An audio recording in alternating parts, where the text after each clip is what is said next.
L'artiste international Fally Ipupa a quitté l'international pour le stade ya Sable na Kisasa na commune à Bandalungwa. Et là, hein, l'émission internationale, il vient d'être localisé au niveau d'être local. Il a quitté l'international, il devient local. Hein? Toi qui disais que tu es international, comment fait-il que toi tu veux jouer là où les enfants de 5-6 ans jouent? Hein? Et au-delà de ça, c'est gratuit. Même la gratuité, mais le derrière, le côté ciment, tous les jours ciment. On a vu hier, les ciments, il n'y avait pas l'engouement. Il n'y avait pas les gens. Seulement insulter les gens, laisser les pics sur les autres. Mais chanter, difficile pour toi. Insulter les autres, prêt.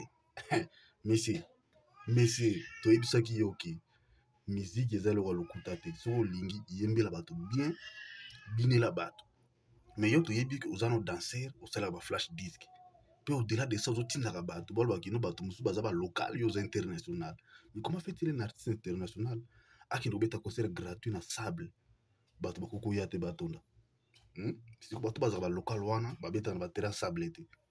Si ko bato bazaba local, babeta na Sable te. To moni mona mungelo wa Inos B. Il a ça na classe flash. Plein à craquer. Peta biti biloko biti za beta na Beyoncé. Tale lingi peta pesi bato. Inos B peta corriger ma be ya. Peta bandina spectacle autant couleur rebo beti spectacle moko no fere assurance ezali.